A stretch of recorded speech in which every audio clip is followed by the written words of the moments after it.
we are going to see Indian Penal Code. Last class we have seen offense relating to public servant. அரசு அதிகாரிக்கு சம்பந்தமான குற்றங்களை பற்றி இந்த 9வது அத்தியாயத்தில் பார்த்து வந்துள்ளோம். அதில் இதுவரை 169 வரை பார்த்துள்ளோம். தற்போது இந்த வகுப்பில் 170. We are going to already we have seen up to 169. Now we are going to see 170 onwards. So what is the 170? Personating a public servant. ஒருத்தர் போலீஸுன்னு சொல்லி போய் நின்று ட்ரெஸ்ஸை மாட்டிக்கிட்டு வண்டியை போட்டு போலீஸ் அப்படின்னு சொல்லி ரோட்டில் நின்று வண்டியெல்லாம் நிறுத்தி வசூல் பண்ணி ஒருத்தர் பிடிச்சும் வச்சாங்க. அந்த மாதிரி ஒரு அரசு அதிகாரி என்று தன்னை சொல்லிக்கொண்டு ஒருவர் செய்தானால் அரசு அதிகாரி இல்லாத நபர் அவருக்கு 170 கீழ் குற்றச்சாட்டு வைக்கலாம். Whoever pretends to hold any particular office as a public servant. Pretends to hold அப்படின்னா தான் அந்த அந்த பர்டிகுலர் ஆஃபீஸினுடைய அதிகாரி, நான் தான் கலெக்டர், நான் தான் ஆர்டிஓ, நான் தான் இது இன்ஸ்பெக்டர் என்று சொல்லிக்கொள்வது. So whoever pretending to hold any particular office, knowing that he does not hold such office, அவர் அந்த இன்ஸ்பெக்டராகவோ கலெக்டராகவோ இல்லைங்கிறது அவர் தெரியும். falsely personate any other person holding such office. falsely personate any other person holding such office. வேறொருத்தர் அவர் இல்லை இவர் தான் அப்படின்னு சொல்லி வேறொருத்தரை சொன்னாலும், in such assumed character does attempt to have any under the color of such office shall be punished. அவ்வாறு இருக்கும் நபர் attempts to under the color of such office, அந்த அதிகாரி என்று சொல்லி கொண்டிருந்தால் அவருக்கு தண்டனை extend to 2 years. So he may be punished up to 2 years. So ஒரு அரசு அதிகாரி என்று தன்னை பொய்யாக சொல்லிக்கொண்டு ஒருவர், அதே போன்று இவர் அரசு அதிகாரி இல்லை என்று தெரிந்தும் இவர்தான் அரசு அதிகாரி என்று ஒருத்தரை காமித்தாலும், ஃபால்ஸ்லி பர்சனேட்டிங் பப்ளிக் சர்வெண்ட், அரசு அதிகாரியாக இல்லாத நபர் ஒருவர் அரசு அதிகாரியாக கூறிக்கொண்டு செயல்பட்டால் அவருக்கு 179. So a person without a public servant, he himself represents that I am the public servant, I am so, I am the inspector of police, I am the RDO of the particular division, I am the Tahsildar of the particular office, and thereby he is representing somebody, then he can be prosecuted under 170 of this. What is the charges to be proved? The points for proof is the accused falsely pretending and personating a public servant. அந்த மாதிரி அரசு அதிகாரி போல நடித்தாலோ அல்லது நான் தான் அரசு அதிகாரி என்று இருந்தாலோ, he did knowingly, அவருக்கு தெரியுதான் அரசு அதிகாரி இல்லை என்பது தெரியும். Then when assuming such a character, he did or attempt to do whether under color of, அந்த மாதிரி ஒரு நடித்து கொண்டு did or attempted to do something under the color of office, அந்த அதிகாரத்தை வைத்து கொண்டு ஏதாவது செய்ய முயற்சிப்பானால், நான் தான் இன்ஸ்பெக்டரு அப்படின்னு போய் ஒரு வீட்டுக்குள்ளார நுழையிறார். அந்த மாதிரி நான் உன்னை அரெஸ்ட் பண்ணுறேன் இல்லை வண்டியை எடுத்துக்கிட்டு போகிறேன் அப்படின்னு சொல்லிட்டு போனால், அந்த மாதிரி சொன்னால் he can be prosecuted under 170. A person without being an inspector of police, he himself represents that I am the inspector of police, and thereby attempts to do anything, he is going to take some property of other person, then he can be prosecuted under false personation, impersonation, ஆள்மாறாட்டம் செய்தல். So that is the personation, ஆள்மாறாட்டம் செய்தல். He can be punished up to 2 years or with fine or both. What are the things for then 171, next section, wearing the garb or carrying token of public servant with fraudulent intent. ஒரு அதிகாரியினுடைய ஏதாவது ஒரு ஆடைகளையோ அல்லது ஏதாவது token public சர்வனுடைய இதையே அணிந்து செல்லுதல்.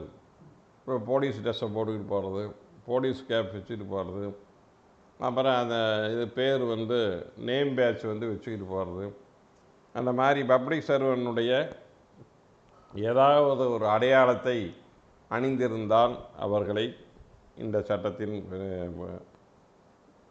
குற்றச்சாட்டு வைக்கலாம். So a person without being a public servant using any of the articles and wearing the articles and thereby he falsely with fraudulent intention. So without a police he is wearing the uniform of the police and thereby he is getting some bribes from the some two-wheelers are. இப்போ ஒரு police ட்ரெஸ்ஸை போட்டுக்கிட்டு போய் நின்று வண்டியெல்லாம் நிறுத்தி licence இருக்கான்னு கேட்டு பணம் வசூல் பண்ணுறாங்க. அந்த மாதிரி ஒரு கேஸே வந்திருக்குது. ஸோ அந்த மாதிரி பண்ணினால் அதற்கு 171 whoever not being certain class of public servant, எந்த விதமான அரசு அதிகாரியாக இல்லாமல் வேர்ஸ் எனி கார்ப், ஏதாச்சும் யூனிஃபார்மோ carries any token resembling any garb or token public servant, அந்த மாதிரி ஏதாச்சும் ஒன்றை அணிந்து கொண்டு ஏதாவது அவருடைய அடையாளத்தை அணிந்து intended to and likely to knowing that he is believed, அந்த மாதிரி அணிஞ்சிக்கிட்டு போனால் அவர் தன்னை அந்த அதிகாரியை நம்புவார். He belongs to class of public servant. இப்போ போலீஸ் ட்ரெஸ்ஸை போட்டுட்டு போய் போலீஸை நம்ப வைக்கிறது. Then he is wearing the police uniform and thereby he can represent he is a police man. then they shall be punished with imprisonment may extend to 3 months. அந்த மாதிரி போனால் மற்றவனுடைய அணிகலங்களையோ அல்லது ஆடையிலையோ ஒரு அரசு அதிகாரியின் ஆடையிலையோ அந்த அரசு அதிகாரி இல்லாத நபர் போட்டுக்கொண்டு சென்றால் அவருக்கு 3 மாதம் வரை அபராத தண்டனையும் அல்லது 200 ரூபாய் வரை அபராதம் விதிக்கலாம் அல்லது 2ம் விதிக்கலாம். So that is the basic things. So what are the things to be the accused wore, so he is wearing the garb or carrying token resemblance that of public servant. ஒருத்தனுடைய அரசு அதிகாரியினுடைய ஏதாவது உடையோ அல்லது ஏதாவது தொப்பி அல்லது ஏதாவது டோக்கன், அதை அந்த மாதிரி அடையாளமாக இருக்கக்கூடிய ஒரு பொருளை அணிந்திருத்தல் வேண்டும். the accused did not belong to the அந்த உடை அணிந்த எதை வச்சிருக்கிறாரோ அந்த அதிகாரியாக அவர் இருக்கக்கூடாது. வாஸ் நாட் என்டைட்டில், அந்த மாதிரி அந்த அணிகலங்களையோ அல்லது அந்த யூனிஃபார்மையோ அவருக்கு அணியக்கூடாது. He is not entitled to use such a garb or, அதை பயன்படுத்தக்கூடாது. He wore the garb with intent knowingly that he believed such a public servant. இதை போட்டுக்கிட்டு போனால் நம்மளைய அந்த அதிகாரி போலீஸ் அதிகாரியை நம்பிடுவாங்கன்னு சொல்லி அந்த எண்ணத்தில் அதை போட்டுக்கொண்டு சென்றார் என்பதை நிரூபிக்க வேண்டும். So with this, so these are the basic things of one offense relating to public servant. With this the set class is over. So the chapter 9 is over. Now 9A, chapter 9A. With this I continuing. Offense relating to election. இப்போ தேர்தல் நடக்குது, MP election, MLA election, அதே சமயம் பஞ்சாயத்து தலைவர் election, மாநகராட்சி election, நகராட்சி election. So இது சம்பந்தமான குற்றங்கள். So the offence relating to election, MP election, MLA election, parliament election, சட்ட assembly election or corporation election, panchayat election. So the offences இது சம்பந்தமான குற்றங்கள், தேர்தல் சம்பந்தமான குற்றங்கள். 171A, candidate electoral right defined. ஒரு கேண்டிடேட்னா என்ன, ஒரு வேட்பாளர். எலக்ட்ரல் ரைட் அப்படின்னா என்ன, ஓட்டுரிமை. ஸோ கேண்டிடேட்னா வேட்பாளர், எலக்ட்ரல் ரைட் தேர்தல் உரிமை, தேர்தல் டிஃபைன்டு அப்படின்னா என்னென்னு வரையறை. 171A. For purpose of this chapter, இந்த சாப்டர் 9Aல கேண்டிடேட்னு சொன்னால் யாரை குறிக்கும்? So who is the candidate whenever a candidate word is occurred in the subsequent sections. So candidate mean any person who has been nominated as a candidate at any election. So he is a contestant of any public election.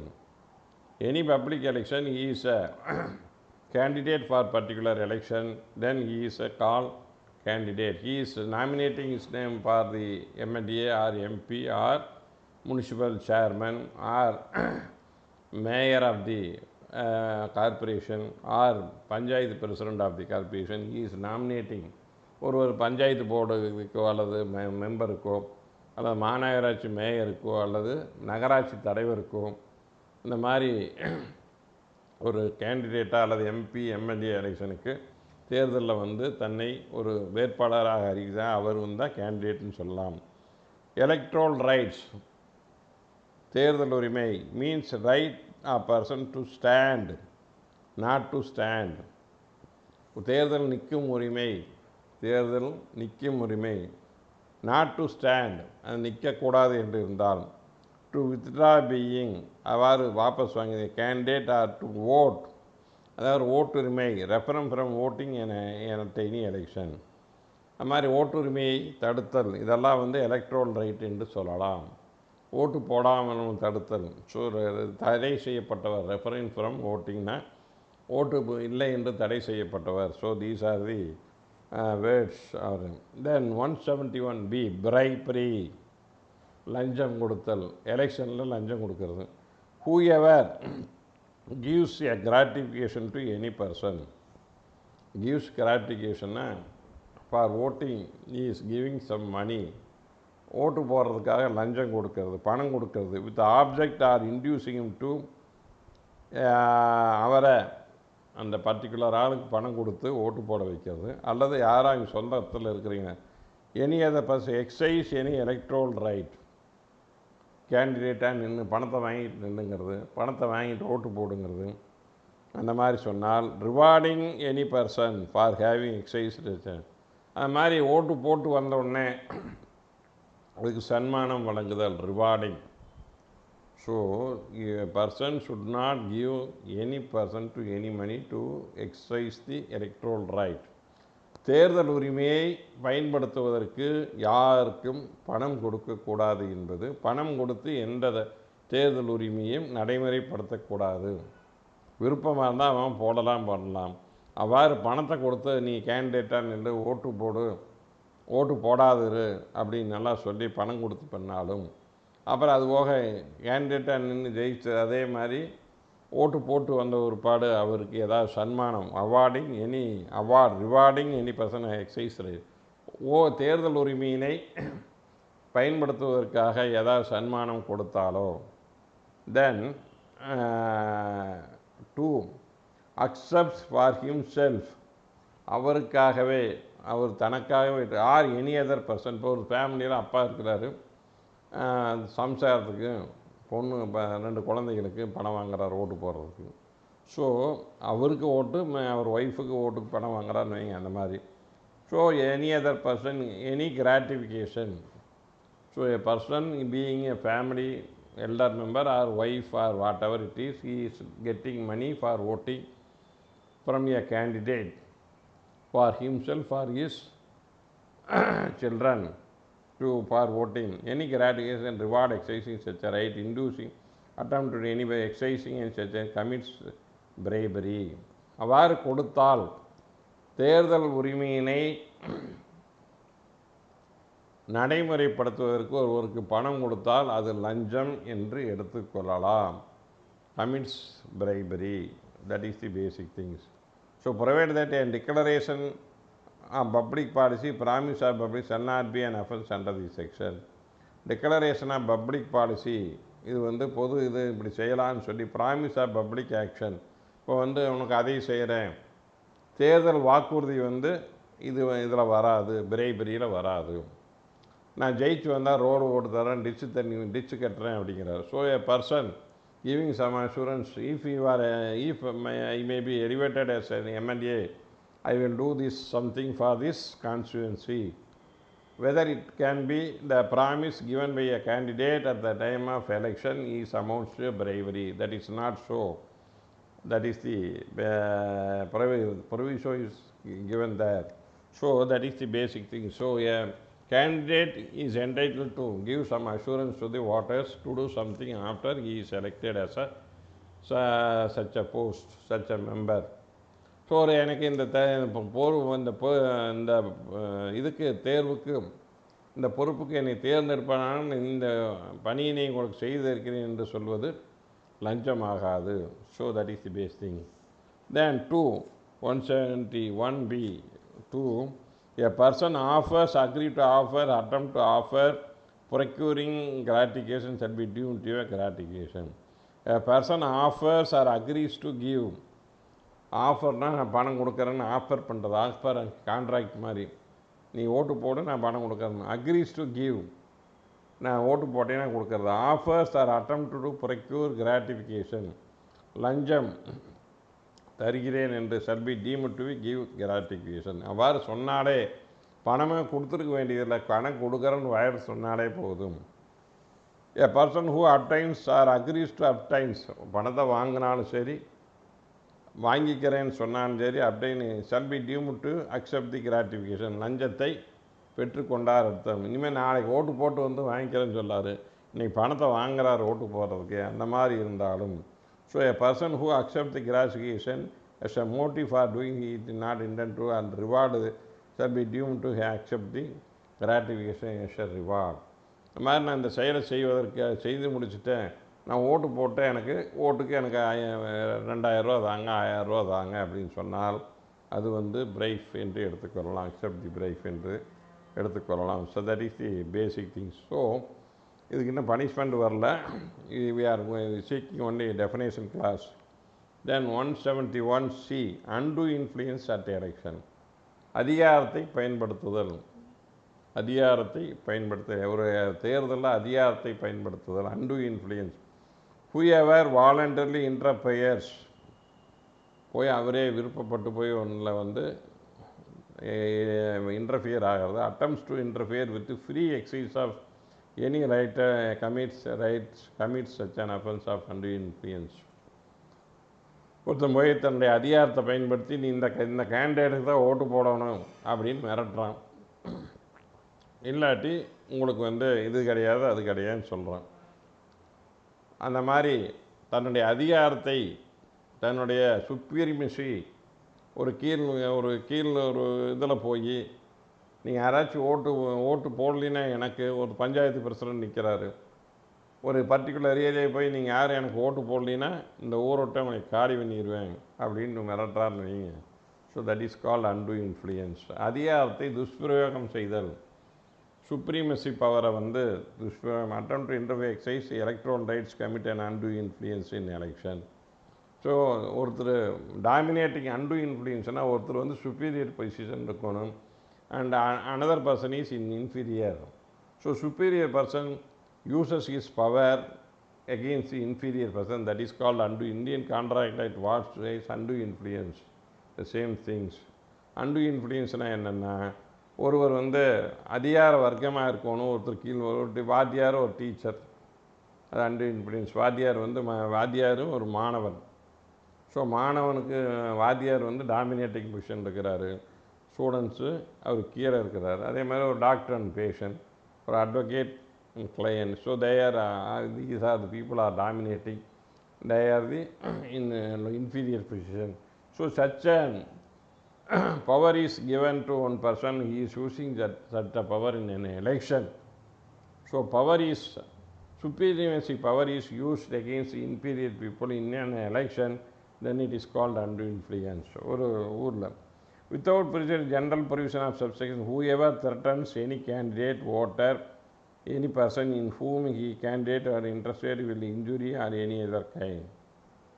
So ஒருத்தர் வந்து threatens any candidate, வேட்பாளரை மிரட்டுதல், voters அந்த வாக்காளர்களை மிரட்டுதல், any person in whom candidates or voter is interested, இப்போ அந்த வேட்பாளருடைய மனைவியோ அல்லது போய் மிரட்டுறது. அதே மாதிரி ஓட்டர்னுடைய குழந்தைகளை தூக்கிட்டு போகிறது is interested with injury or any kind. அவங்கள யாராச்சும் ஒருத்தரை ஏதாச்சும் காயப்படுத்துருன்னு ஏதாவது மிரட்டினால், அதே மாதிரி induces or attempt to induce a candidate or voter. வாக்காளரையோ அல்லது வேட்பாளரையோ மிரட்டினால் அவரோட உறவினர்களையோ interested will become rendered to divine displeasure or spiritual censure. So a person who is interested will become and will rendered any object with divine displeasure or spiritual censure shall be deemed to spiritual censure or divine displeasure. அந்த மாதிரி தள்ளி வைக்கிற இந்த மாதிரி சொல்கிறேன் அப்படின்னா he shall be doomed to interfere with free exercise of electoral rights. அந்த மாதிரி தேர்தல் உரிமையினை அவர்கள் சுயமாக விருப்பமாக பயன்படுத்துவதன் உரிமையினை பாதிக்கும் செயலாக செய்கிறார். So it in the meaning of section 1. Subsection 1ல் வந்து அன்டு இன்ஃப்ளூயன்ஸ் சொல்கிறாங்க. ஸோ ஒருத்தன் தேர்தல் உரிமையினை பாதிக்கும் வகையில் எந்த செயலை செய்தாலும் அதிகாரத்தை பயன்படுத்தினாலும் அது இதுக்கு வருங்கிறான். A declaration of public policy promising that mere exercise of legal right without intent to interfere with it shall not be deemed to interference the meaning of this section. ஏற்கனவே சொன்ன மாதிரி வாக்குறுதி கொடுத்தது, நான் செய்கிறேன்னு சொல்லி வாக்குறுதி கொடுத்தால் அது வந்து உரிமையை பாதிக்கும் என்று சொல்ல முடியாது. So that is the basic things. Then 171D personation at election. ஆள் மாறாட்டம் செய்கிறது, அடுத்த ஓட்டை போய் இன்னொருத்தன் போட்டு வர்றது, கள்ள ஓட்டு போடுறாங்கல்ல, அதுக்கு வந்து 171. ஸோ பர்சனேட்டிங் கள்ள ஓட்டுன்னு சொல்லுவோம். ஸோ இப்போ right of a voter is exercised by another person, voting right is taken away by another person, personating them. When he comes, already you have your vote is polled, you can go. That is the basic things. You can see on film, right to exercise the voter right, you can see on film. Whoever at an election applies for voting paper votes in the manner any other person.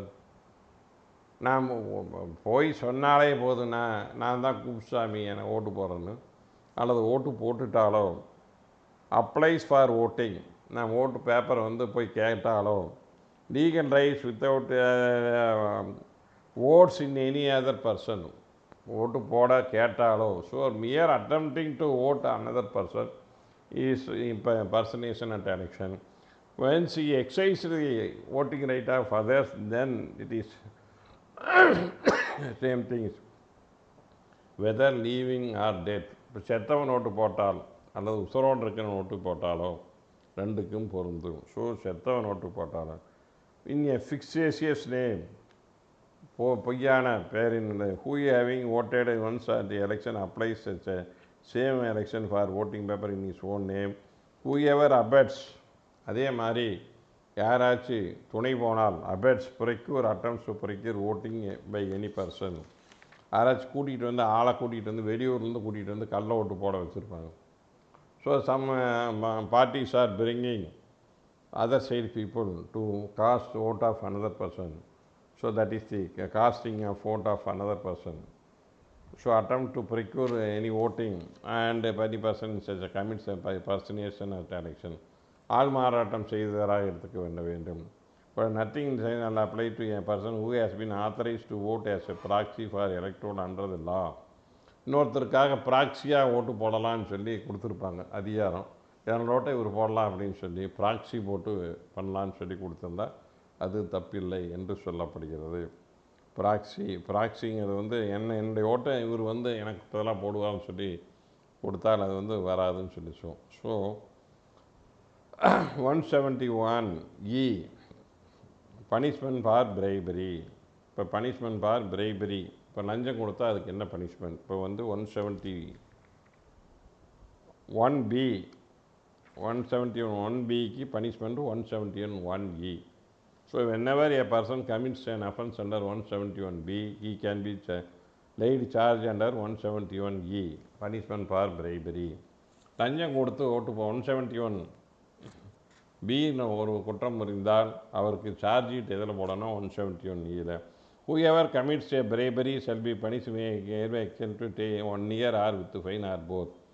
He can be punished up to 1 year or fine or with both. ஒரு வருடம் வரை தண்டனை கொடுக்கலாம். லஞ்சம், தேர்தலில் லஞ்சம் கொடுத்தால் 171 B பிரகாரம் ஒருவர் தேர்தலில் லஞ்சம் கொடுத்தால் அவருக்கு தண்டனை ஓராண்டு அல்லது அபராதம் அல்லது இரண்டும் விதிக்கலாம். 171 அவருக்கு குற்றப்பத்திரிகை provided bribery cheating shall be punished with fine only.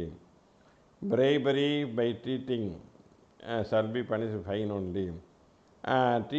Cheating means a form of bribery where the gratification consists of food, drink or entertainment and provision. இப்போ வந்து ஷோரூமு சரக்கு வாங்கி கொடுத்து ஓட்டு போடுறாங்க, அதை சொல்கிறாங்க டீட்டிங். அப்படிங்கிறது வந்து ஃபைன் மட்டும். சாப்பாடு வாங்கி கொடுத்து சரக்கு வாங்கி கொடுத்து ஓட்டு போட சொன்னால் அதுக்கு அபராதம் மட்டும் விதிக்கலாம். சோத்துக்காக ஓட்டு போடணும்னு சொல்லி சொன்னால், அந்த மாதிரி ப்ரூவ் பண்ணால், சோத்தை வாங்கி கொடுத்து ஓட்டு போட வச்சாங்கன்னு சொன்னால் அதுக்கு அபராதம் மட்டும் விதிக்கலாம். அந்த மாதிரி treating means provided bribery by treating shall be punished with fine only. வேறு ஏதாச்சும் சோறு இந்த மாதிரி ஏதாவது வாங்கி கொடுத்து போடுங்கன்னா அது என்னென்ன சொல்கிறாங்கன்னு பார்த்தீங்கன்னா, ஃபுட்டு சாப்பாடு போட்டு ஓட்டு போடுங்கிறது, ட்ரிங்க்ஸு வாங்கி கொடுத்து, என்டர்டைன்மெண்ட்டு டான்ஸ் போட்டு ஆட விட்டு பார்க்க சொல்கிறது, ஏதாச்சும் அந்த மாதிரி மளிகை ஜாமானமெல்லாம் கொடுத்து ஓட்டு போடுங்கன்னு சொன்னால் அதுக்கு ஃபைன் மட்டும் போடலாம். தண்டனை அது வந்து பிரீஃபிங்கில் வந்து ட்ரீட்டிங். ஒருத்தருக்கு வந்து மளிகை ஜாமானம் வாங்கி கொடுத்து பண்ணால் அது வந்து பண்ணலாம்னு சொல்லியிருக்குது. So this is I conclude my class. Thank you for வாட்சிங். For not subscribing my channel, kindly click the word subscribe. Thank you.